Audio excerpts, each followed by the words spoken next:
Quem não conheceu a si mesmo, não conhece nada. Parece frase de algum filósofo europeu antigo, não parece? Porém, o responsável por dizê-la foi ninguém mais, ninguém menos que Jesus Cristo. Esse texto e muitas outras passagens, algumas bem diferentes do que estamos acostumados, são encontrados nos livros conhecidos como os Evangelhos Apócrifos. Ou seja, se você nunca ouviu esse pensamento de Jesus, está tudo certo. Esses livros contêm várias informações sobre o grande Messias do cristianismo. No entanto, não são aceitos pela Igreja Católica como legítimos. Ou seja, não foram escritos sob inspiração divina e, por isso, não fazem parte da Bíblia Sagrada como conhecemos. Hoje, eu vou trazer mais sobre o que esses textos falam de Jesus e por que a Igreja decidiu que eles não podem se tornar públicos. Meu nome é Ivan Lima e é um prazer estar aqui na sua companhia. Para você entender melhor o contexto, eu tenho que falar um pouco sobre alguns fatos históricos. Tudo começou em 1945, quando um grupo de agricultores egípcios acabou localizando alguns vasos estranhos em uma área distante.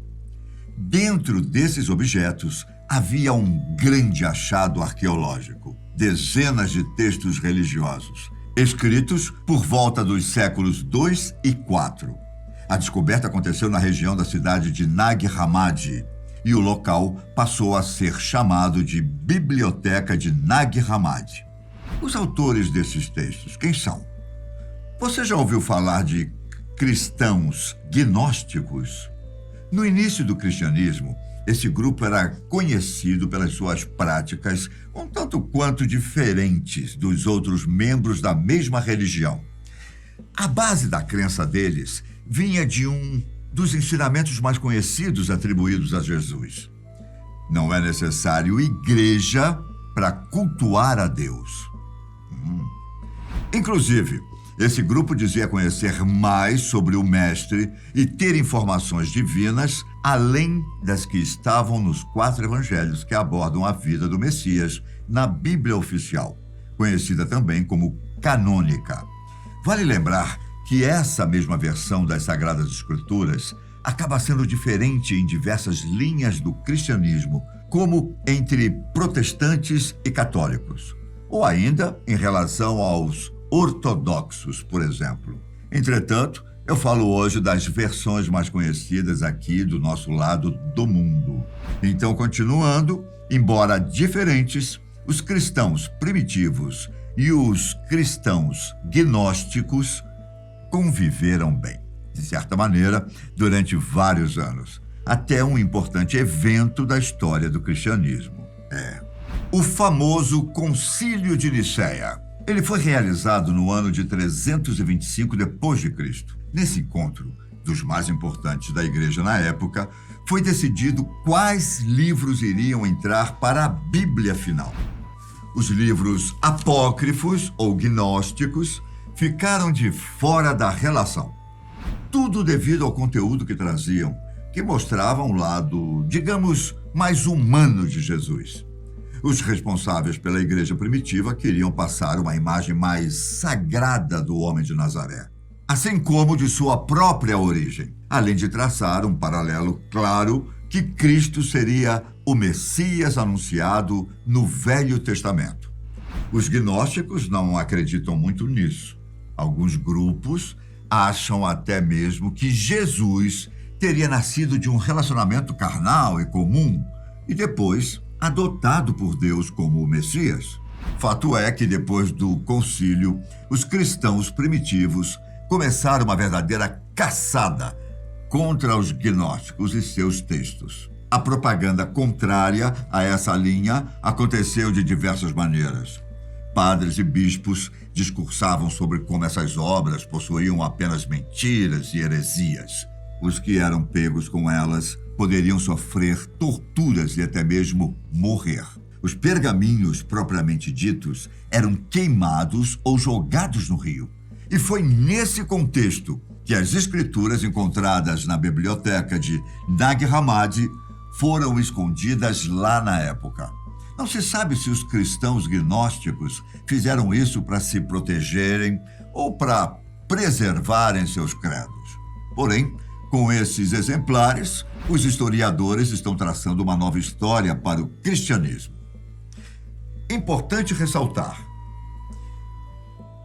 existem muitos outros textos gnósticos achados em outros lugares, como, por exemplo, o manuscrito do Mar Morto, encontrado em 1947. No entanto, é da descoberta da biblioteca no Egito que veio a maior parte dos textos, que estavam também mais conservados. São precisamente 53 publicações variadas, cada uma de fontes diferentes e contando histórias que são consideradas um pouco, digamos, controversas. Um suposto evangelho de Maria Madalena estaria entre esses textos, assim como outros. O evangelho de Tomé, o evangelho de Felipe.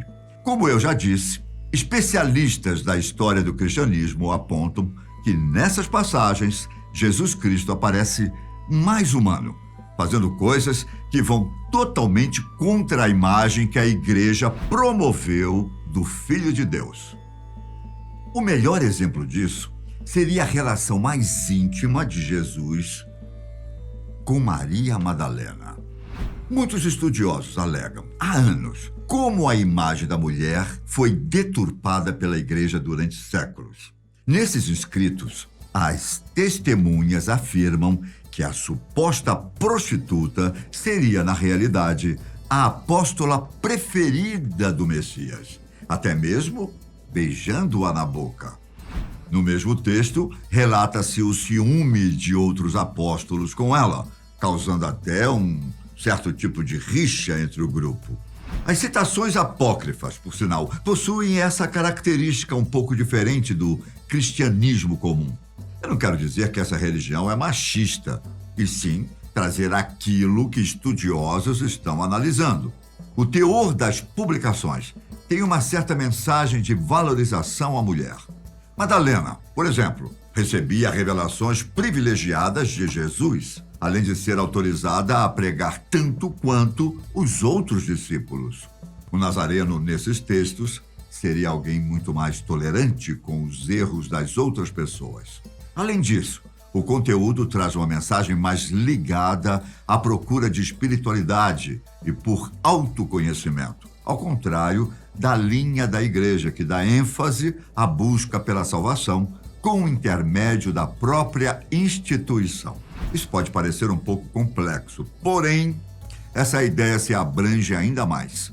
Para muitos gnósticos, Deus não era perfeito e, assim como os humanos, estava em constante evolução.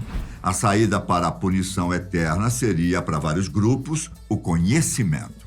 E é daí que surge a palavra gnosis, conhecimento em grego. Para deixar as diferenças ainda mais claras com a igreja, essa busca deveria ser algo individual, o que, em teoria, afastaria mais os fiéis. Lembra da frase lá no início? Quem não conheceu a si mesmo, não conhece nada. Então, é sobre isso que se trata. Outro desdobramento dessa linha de raciocínio, a culpa. Um sentimento que é fartamente usado na igreja. Algo que muitos dizem que é uma maneira de manter os fiéis com medo. É deixada de lado por vários grupos gnósticos. O mundo para eles é imperfeito. Erros e acidentes acontecem. Por isso não existe a necessidade de ficar se culpando. Vale ressaltar ainda que, historicamente falando, nem mesmo os textos canônicos podem ter sua autoria confirmada. É impossível dizer até hoje se o Evangelho de Mateus, por exemplo, foi escrito pelo próprio Mateus. No cristianismo primitivo não havia uma instituição que coordenava os textos e autenticava sua veracidade. Os cristãos da antiguidade eram perseguidos pelo Império Romano. E a maioria deles vivia em subúrbios muito parecidos com as favelas atualmente. Depois da morte de Cristo, ficou muito fácil para qualquer um dizer ser aquele apóstolo, ou alguma pessoa que conheceu e acompanhou o mestre.